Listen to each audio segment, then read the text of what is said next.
राम राम दोस्तों, स्वागत है आपका द कल्ट ऑफ रेसलिंग में। भाई साहब सब्सक्राइब करना मत भूलिएगा। द कल्ट ऑफ रेसलिंग को for the latest news about WWE and road to WrestleMania had just begins.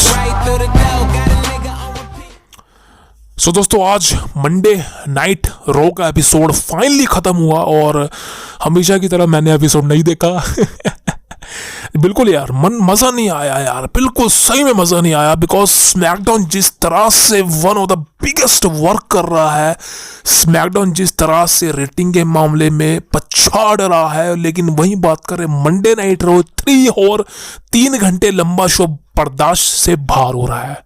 सही कह रहा हूँ भाई साहब, और क्लियर कट बोल रहा हूँ, नेटफ्लिक्स पे जाने के बाद इस शो को 2 घंटे का कर दो भाई। बिकॉज एडवर्टाइजिंग नहीं आने वाली वहां पर, और एडवर्टाइजिंग हटाने से रो 2 घंटे का ही रह जाएगा। सो 2 घंटे का वहां पे कर देना। लेकिन आज के आज के Monday night Raw, because SmackDown मुंह पे बहुत चढ़ा है भाई साहब। स्मैकडाउन को मैं लाइव देखता हूँ इसलिए मजा आता है। लेकिन आज फाइनली बात करने वाले हैं अनदर मंडे नाइट रो के न्यू एपिसोड, यानी कि ब्रांड न्यू एपिसोड के बारे में। देखिए, सारी हाईलाइट मैं नहीं करता, मेन हेडलाइन बताता हूँ आपको मैं। सबसे पहले, जैसे कि मैंने आपको कल की वीडियो में प्रीव्यू बताया था कि Cody Rhodes and Seth Rollins का यहाँ पर कोई ना कोई रिएक्शन आएगा। सो कोडी रोड्स आते हैं रिंग के अंदर, और सबसे पहले भाई साहब कोडी रोड्स का सबसे बड़ी धमकी देखने को मिलती है, और ये धमकी दी none other than the Rock को। एंड यहाँ पर कोडी रोड्स सबसे पहले ये कहते हैं कि तू जो कर रहा है ना, तू कर। तू इंस्टाग्राम पे रील बना रहा है, इंस्टाग्राम पे रील बना के उसको डिलीट कर देता है। तू दोबारा से स्मैकडाउन के एपिसोड में आता है, एक डायरेक्टर कट लेता है, 21 मिनट का लेंथी सेगमेंट करता है। तू कर, तूने जो मुझे बोलना है बोल, लेकिन एक बात तू याद रखियो, तू मेरे डॉग के बारे में कुछ नहीं बोलेगा। सो आपको याद होगा, रोक ने भाई साहब एक इंस्टाग्राम पे सेगमेंट बनाई थी, करीबन 16-17 मिनट लंबी थी। वो मैं आपको बताया नहीं इस बारे में, लेकिन भाई साहब वो उसमें कुछ बताने लायक था नहीं, बिकॉज उसमें रोक ने बेइज्जती करी थी कोडी रोड्स की, ज़्यादातर कुछ भी नहीं हुआ और पुरानी बात हो गई थी। सो वो लंबी जो इंस्टाग्राम पे जो रोग ने बनाई थी भाई साहब, उसको डिलीट कर दिया था। एकदम मुझे समझ नहीं आया यार, 16 मिनट तक आपने इंस्टाग्राम पे लाइव किया, उसको रिकॉर्ड किया, उसको अपलोड भी किया ट्विटर के ऊपर, लेकिन भाई साहब आपने उसको डिलीट क्यों कर दिया? तो रोग ने समझ नहीं आया, रोग ने उस फुटेज को डिलीट क्यों कर दिया। लेकिन वो फुटेज मेरे पास सारी पड़ी है, और अगर आप चाहें कि मैं आपको सेंड करूँ तो भाई साहब ट्विटर पर आके मेरे को फॉलो करो, लिंक आपको मिल जाएगा डिस्क्रिप्शन में, ठीक है। अब सबसे बड़ी बात दोस्तों, यहाँ पर कोडी रोड्स ने कहा था मुझे मेरे डॉग के बारे में मत बोलियो। कोडी रोड्स का एक भावता हूँ यार, ये आप कोडी रोड्स का डॉग देखो, एक बार दिखाता हूँ मैं आपको। चलो ये देखो, मस्त है ना। सो ये यार कमाल, देखिए ये इस डॉग का जो ब्रीड है, आई थिंक ये साइबेरियन हस्की है। हाँ, साइबेरियन हस्की है आई थिंक। जो कुत्तों की नॉलेज मैं भी रखता हूँ थोड़ी बहुत, कुत्ते मुझे बहुत पसंद है, कुत्ते को मैं पालना चाहता हूँ, लेकिन मेरे घर वाले पालने नहीं देते। लेकिन ये साइबेरियन हस्की है, जो कि one of the biggest I think foreign countries के अंदर काफ़ी ज़्यादा लोग रखते हैं इसको। एक तरह की मैं आपको अगर इंडियन भाषा में बताऊँ तो लोमड़ी है भाई साहब, ये फॉक्स है जी हाँ, लेकिन काफ़ी सुंदर है। और आई थिंक ये कोडी रोड्स के पास काफ़ी लंबे समय से है, 2013-14 से आई थिंक। हाँ, मेरे को एक बात समझ नहीं आती, मैं इसको 2013 में देखता था भाई साहब, तब भी ऐसी की ऐसी थी और अब भी ऐसी का ऐसी है। अब शायद ये कोडी रोड्स शायद बच्चे बुच्चे, मतलब समझ सकते हो एक तरह से काफ़ी ज़्यादा होंगे इनके पास, क्योंकि सबकी शक्लें सेम होती है। अब ये वही डॉग है 7 साल पुराना या 10 साल पुराना, मुझे नहीं पता, लेकिन कोडी रोड्स के पास मैं इस सेम डॉग को 2014 से देखता आ रहा हूँ, क्योंकि उस समय भी डब्ल्यू कंपनी ने इसकी वीडियोस अपलोड करी थी यूट्यूब पर, अब आप देख सकते हैं जाके। लेकिन यार काफ़ी सुंदर डॉग है। और रोक ने भाई साहब इस डॉग की खिल्ली उड़ा दी। रोक ने पता है, रोक ने कहा कि तेरे से ज़्यादा सुंदर तेरा डॉग है, तेरे से ज़्यादा अक्लमंद तेरा डॉग है।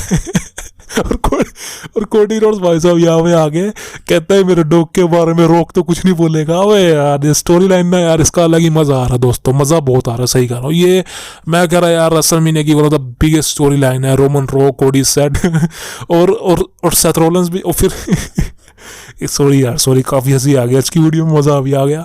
लेकिन अब बात करते हैं दोस्तों, और कोडी रोड्स ने क्या कहा। कोडी रोड्स आगे कुछ कहने लगते हैं इसके चैलेंज के बारे में, तब भी एंट्री होती है none other than Seth freaking Rollins, the visionary, the revolutionary Seth freaking Rollins is back. और भाई साहब सेथ रॉलिंस आकर सबसे बड़ी अनाउंसमेंट करते हैं। सेथ रॉलिंस यहाँ पर कहते हैं कि मैं मेडिकली क्लियर हूँ आज, और आज मैं वो दिन है मेरा जब मैं यहाँ पे कोई ना कोई मैच भी लड़ सकता हूँ, यानी मैं पूरा फिट हो चुका हूँ, डॉक्टर से मुझे क्लियर कट फिट कर दिया है और मेडिकली क्लियर हूँ। तो भाई साहब ये तो बात सबको पता थी कि कोडी रोड्स सेथ रॉलिंस जो है रेसलमेनिया से पहले क्लियर हो जाएंगे, उनको जो नी इंजरी थी वो छोटी मोटी थी, तो यहाँ पे क्लियर कट हो गया। तो यहाँ पे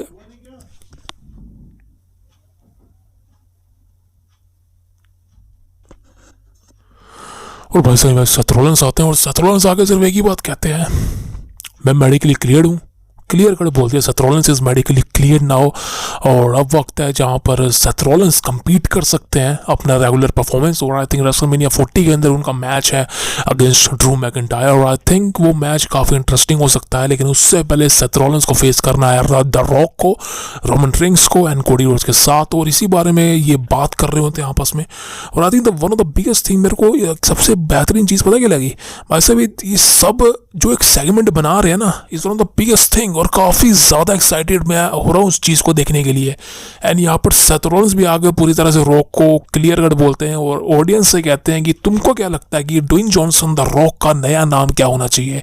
वो मुझे क्लाउन बुलाता है, वो मुझे हाईलाइटर रील बुलाता है, बिकॉज रॉक ने काफ़ी नाम रखे हैं सेथ रॉलिंस के। कभी गर्लफ्रेंड बोलता है कोडी रोड्स की, कभी जोकर बोलता है, कभी क्लाउन बोलता है।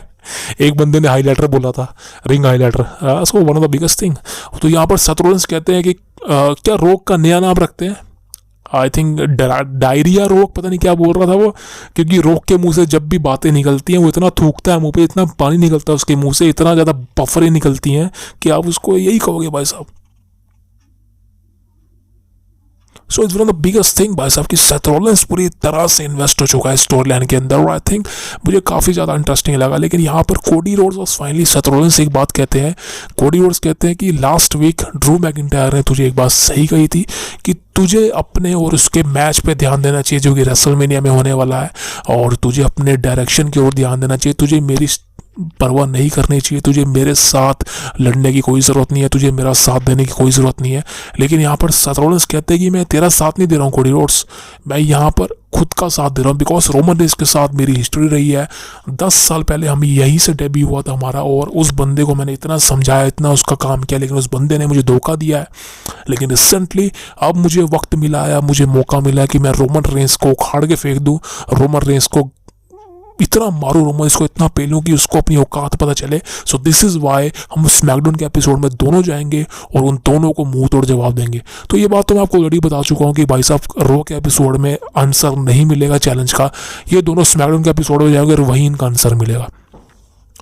और this is why I think the biggest thing is about कि दोनों भाई साहब स्टोरी लाइन में इन्वेस्ट हैं। और आई थिंक कहीं ना कहीं रो का जिस तरह से प्रीव्यू होना चाहिए था उस तरह से आज बुक भी हुआ। Cody Rhodes and Seth freaking Rollins दोनों ने कमाल का संभाला है रो को, और अब मज़ा आएगा डैलस टेक्सास के अंदर, because the great state of Texas is here. And SmackDown के एपिसोड में रॉक, रोमन, कोडी, सेथ, रेसलमेनिया एक्सेल के ऑफ के बाद ये दूसरा इवेंट है जहाँ पर ये दोनों आमने सामने होंगे, सॉरी चारों आमने सामने होंगे।